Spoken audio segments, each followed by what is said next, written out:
Buenas tardes para todos, mi nombre es Farney Jiménez Sánchez, soy estudiante de Administración de Empresas en la Universidad Nacional Abierta y a Distancia. Me encuentro grabando este video como parte de la actividad de ética, en donde hablamos de un tema muy importante que afecta a nuestra sociedad y el mundo entero, el cual es la corrupción. En este caso es un enfoque más detallado acerca de la corrupción política o la corrupción en el gobierno. Después de haber elegido entre varios temas que afectan directamente nuestra sociedad actual, encontramos con mis compañeros de mucha importancia este tema, ya que al pasar de los años se ha ido de hecho aumentando en vez de disminuirse o al menos mitigar los efectos que causa. Como parte también de esta actividad, donde está publicado este video en un blog de Blogger, hay otras definiciones acerca de corrupción y también temas como cómo afecta en un país como el nuestro la corrupción y algo también que es un poco curioso o importante, el tema del fin de la corrupción, si es posible que algún día finalice o al menos cómo se puede llegar a reducir sus efectos, que en todos los casos son efectos negativos y pues atroces. Empezamos entonces para ponernos un poquito en contexto con definiciones acerca de corrupción.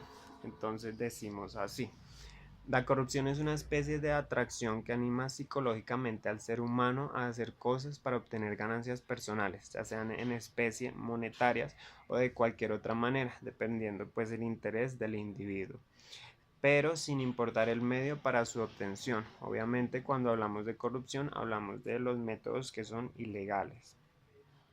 La corrupción también se define como la falta de integridad, la carencia de virtud o principios morales de una persona, como un incentivo al mal por medios inadecuados o ilícitos. La corrupción política también tiene una definición. Esta de hecho es una definición del Banco Mundial y de una agencia que existe en el mundo que se llama Transparencia Internacional. Definen la corrupción política como el mal uso de los cargos públicos para obtener beneficios privados. La corrupción generalmente se considera como un síntoma que sufre el Estado y es el resultado de un gobierno débil que es capaz incluso de echar abajo naciones completas. En este punto se puede hacer un paréntesis para dar un ejemplo muy claro de corrupción política, ya que actualmente en Colombia estamos viviendo casi que en carne propia los efectos negativos de una corrupción desenfrenada, que no tiene límite alguno. Un país vecino con mucha riqueza natural, pero víctima de una mala administración que roba los derechos humanos y logra filtrar los ingresos y beneficios para solo unos pocos. Se convierte ya en un caso de caos humanitario y carencia total de calidad de vida, que incluso obliga a los habitantes a tener que dejar su territorio para poder sobrevivir. Los ejemplos de corrupción son muchos. Como sabemos, todos son negativos y adversos. Algunos de ellos son los sobornos, la extorsión, la mala inversión de fondos y mala explotación de recursos naturales. La corrupción facilita todas las actividades criminales, como por ejemplo el tráfico de drogas o el narcotráfico, el lavado de activos, los robos en obras públicas, etcétera, que incluso este último ya es absurdamente común en nuestro país. Desde luego, todas estas actividades afectan la estabilidad de la misma nación y por ende de los habitantes o la sociedad.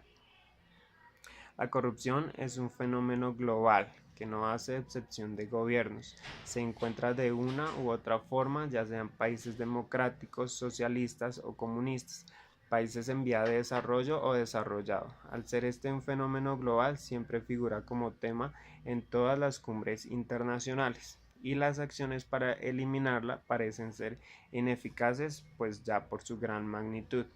Es como una enfermedad que afecta a un cuerpo pero no se controla y finalmente acaba conduciendo a la muerte.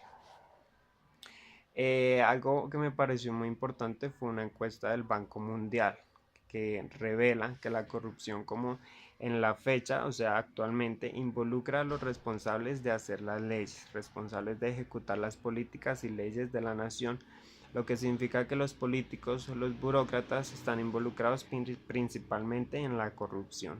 La encuesta señala que la corrupción es el síntoma más infalible de libertad constitucional y administrativa, porque crean leyes a su favor en corto, mediano o largo plazo.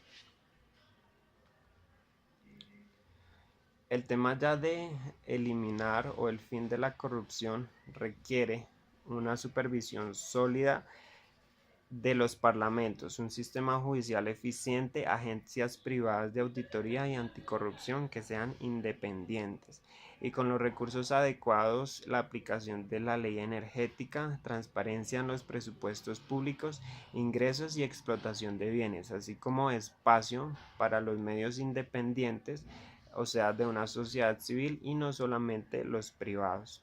La corrupción en un país como el nuestro genera también más gastos por tratar de combatirla, por ejemplo en las víctimas del conflicto armado, tratando de reparar lo que la descabellada corrupción hace en personas inocentes. Aunque en el medio político no se excluyen personas relacionadas con la corrupción, no se puede decir que son los únicos que realizan actos ilícitos. Es como una guerra entre el mismo villano. La corrupción oculta, que se puede decir que está en el gobierno, tratando de reparar los efectos de una corrupción visible, en este caso que serían los grupos al margen de la ley. Ya para concluir diré que solo habrá un cambio cuando la maldad se mitigue individualmente y cuando comience a verse un afecto por la vida, la apropiación de nuestros derechos y cuando el bien común prime sobre el bien personal. Espero que haya sido pues de su agrado esta explicación acerca de este tema que es muy importante y pues sobre todo haber cumplido con el objetivo de esta actividad. Muchas gracias, un saludo.